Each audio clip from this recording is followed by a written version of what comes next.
presidential candidates target President Trump, and they target each other at the fourth high-stakes debate.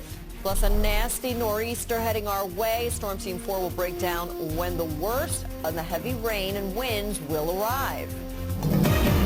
Today in New York starts now. Good morning, everybody. Wednesday morning. It's October 16th. I'm Darlene Rodriguez. I'm Michael Gargiulo. Well, the second nor'easter threatens to bring some heavy rain and the potential for flash flooding, strong winds as well. And we want to get right to Storm Team 4's Maria LaRosa with what we can expect. Maria. All right, well, if you're out the door right now, expect quiet conditions, but not for much longer. We're at 56 under fair skies in New York, 41 in Sussex and Newburgh. We're into the 40s in Islip, but very quickly the clouds will be on the increase, and as early as the lunch hour, some showers beginning to take over. After that, quick, fast changes with the heavy rain encroaching on the area. I stopped the clock there by 3 o'clock, so think about your plans. Are you grabbing the kiddos from school, or perhaps you're thinking maybe trying to get in some errands there? Not so much. It then takes over the tri-state here by 6 o'clock, so a mess of an evening commute. Heavy rain, flash flooding likely, and at this point, those winds will be picking up as well in that 30-plus mile-per-hour range, so tough travel on the roads and likely in the air at the airports, too. We build up to mostly cloudy skies through the lunch hour, and then it's rain and heavy rain at that from here on out. On top of that, concerned about the coastal flooding during times of high tide today and tomorrow morning's high tide in some of those areas that were hard hit the last go around. But at this point, looking to just above normal levels to minor flooding. Take precautions, though, regardless. The good news is a shorter duration event. All right, let's get you out the door now with the commute, because this morning is very quiet. Tomorrow, later on, the evening commute's going to be tough. Right. Let's start with the rails. We already have issues. Despite dry roads, there is a track condition that's affecting Metro North commuters. On the Hudson Line only, there are 10 to 15-minute delays into Grand Central Terminal, only inbound, not outbound. And then if you're getting on the roads, there are delays northbound on 95. That construction's still out there by Chatsworth Avenue. And we'll take a live look outside at the Long Island Expressway in Queens, where there's an accident by exit 19. So that's the Queens Boulevard exit out there. It's always slow going at this hour in this area anyway, and it is a lot more slow going than it usually is because of this. So leave yourself plenty of extra time. Darlene, over to you. Lauren, thank you. Now, at breaking news, 2 officer-involved shootings for the NYPD happening just about 5 hours apart. The first in Gowanus, Brooklyn, the second round of gunfire breaking out overnight in the Bronx. Our team coverage begins with New York's Tracy Strahan. Today in New York's Tracy Strahan in the Wakefield section. Tracy, good morning.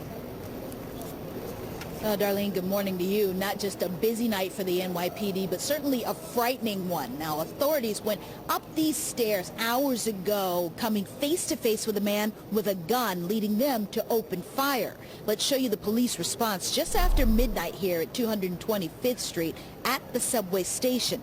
Now, again, it was after midnight where ShotSpotter technology as well as 911 calls let authorities know that there was a man here with a gun. Officers came face to face with him on the southbound platform. 2 officers then fired several rounds, striking that man once in the left shoulder.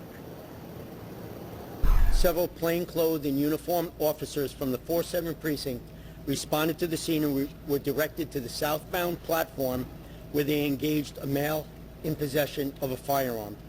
2 of the officers then fired several rounds at the suspect, striking him one time in the left shoulder. Now let's talk about that firearm, because right now you are looking at that .380 semi-automatic firearm that was recovered right here in the subway platform next to that suspect, who's currently at Jacobi Hospital in stable condition.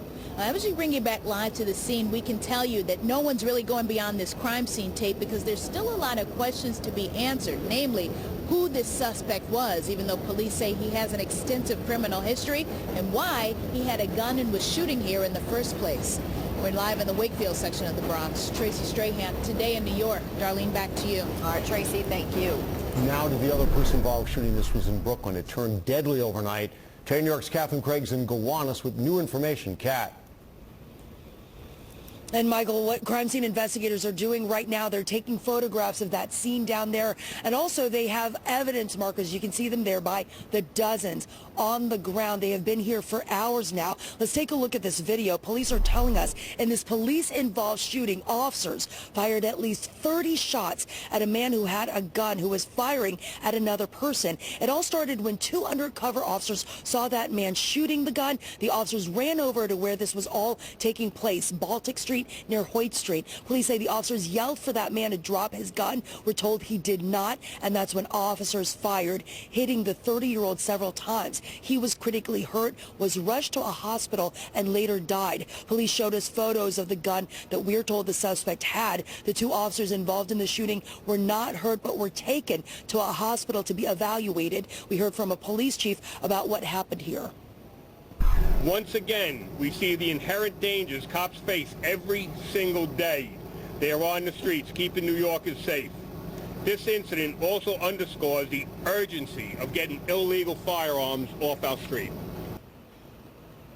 And the suspect who died, his name has not yet been released, but the NYPD is telling us that he had a criminal history, was on parole after being released from prison just last week. And Michael, again, a very busy crime scene here. This happened about 8 o'clock last night, and many hours later, investigators are still here, and we're told this will remain closed off for quite a while. Reporting live, Catherine Craig, today in New York. We'll send it back to you, Michael. All right, Kat, thanks very much. And we will bring you the latest information on these breaking stories throughout the morning.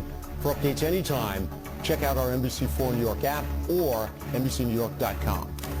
New this morning, an accident involving two fire trucks in Brooklyn sent a dozen people to the hospital, 11 of them firefighters. Video from Citizen App shows the accident scene at Rogers Avenue and Crown Street in Crown Heights. We're told the fire trucks were heading to reports of smoke in another building when the accident happened around 10 o'clock last night. The FDNY tells us the 11 firefighters suffered minor injuries, but the one other person who was hurt was listed in serious condition. In the first debate since the impeachment inquiry began, Democratic candidates took turns at taking shots at President Trump. In my judgment, Trump is the most corrupt president in the history of this country.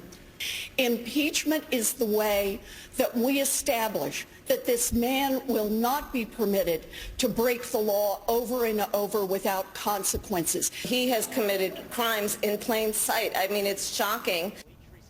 Candidates also sparred on issues of climate change, foreign policy, taxes, and jobs, and some swings at each other as well. The primary target here, Elizabeth Warren, and how she would pay for her Medicare for All plan.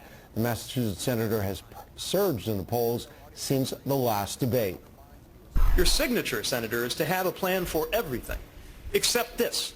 Senator Warren is more focused on being punitive or pitting some part of the country against the other, instead of lifting people up and making sure that this country comes together. I'm really shocked at the notion that anyone thinks I'm punitive. You are making Republican talking points right now in this room. While Bernie Sanders also used the debate to announce a rally that's going to happen here in New York City. Coming up in the next half hour, find out which New York lawmaker is expected to be endorsing him at that rally. Today, Vice President Mike Pence will lead a delegation to Turkey to try to work out a ceasefire in Syria, but it may be a hard sell. He'll be joined by Secretary of State Mike Pompeo, National Security Advisor Robert O'Brien, and Special Envoy Jim Jeffrey. They'll meet with Turkey's President Erdogan. Erdogan is now wrapping up an address before Turkey's parliament. He's insisting he will not agree to a ceasefire in northern Syria.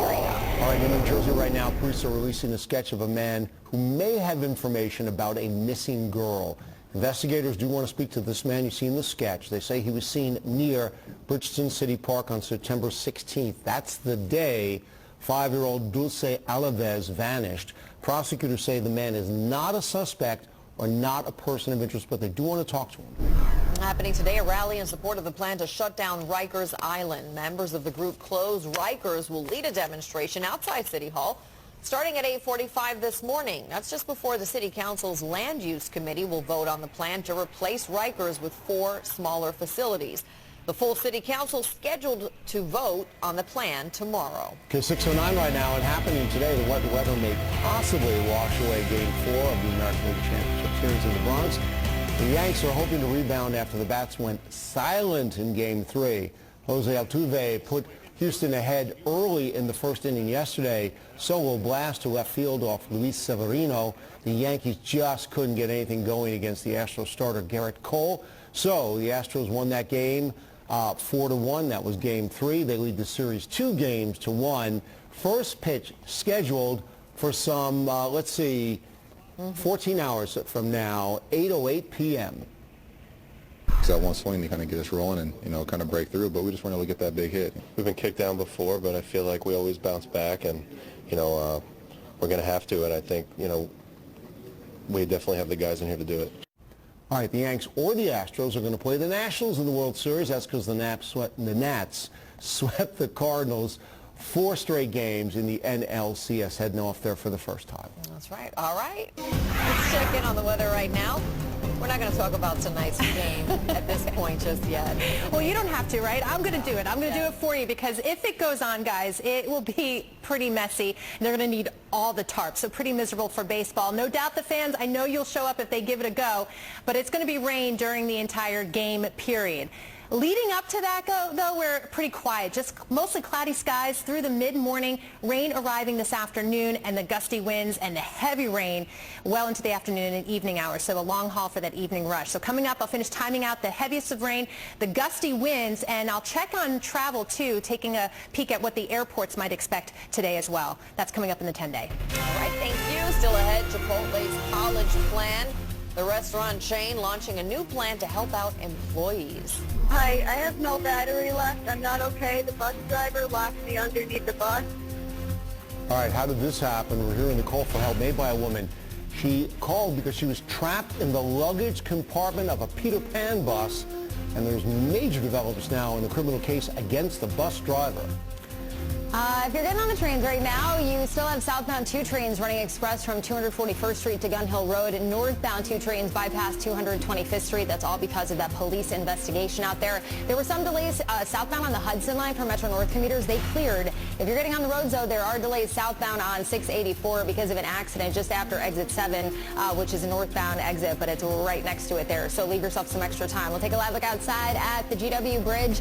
Still some minor delays, maybe 5 minutes inbound there. About 10 inbound at the Lincoln Tunnel, 15 at the Holland Tunnel. I will have the latest on your Wednesday morning commute right after the break.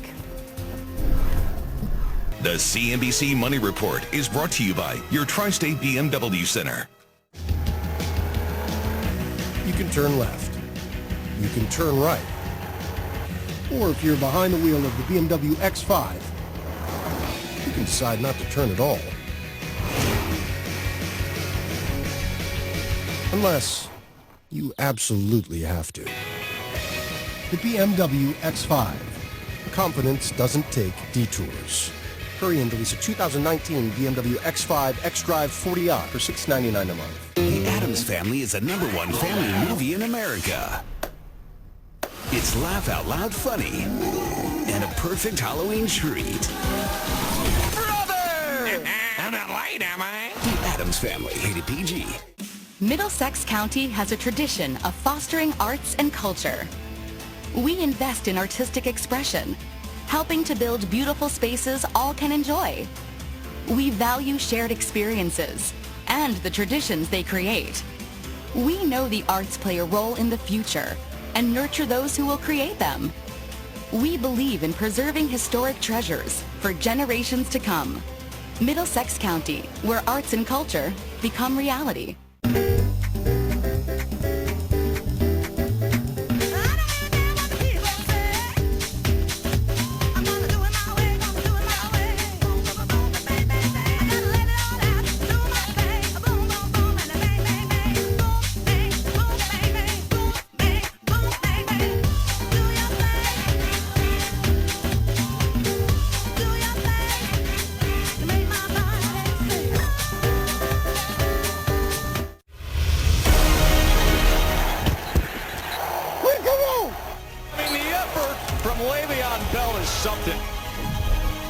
Don't miss Jets versus Patriots on Monday Night Football. Get your tickets at nyjets.com/tickets.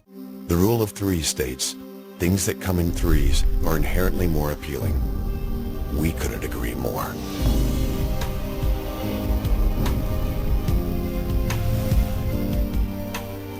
Three SUVs, One GMC.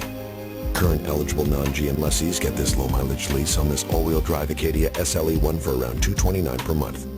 Or get this low-mileage lease on this all-wheel drive Terrain for around $189 per month.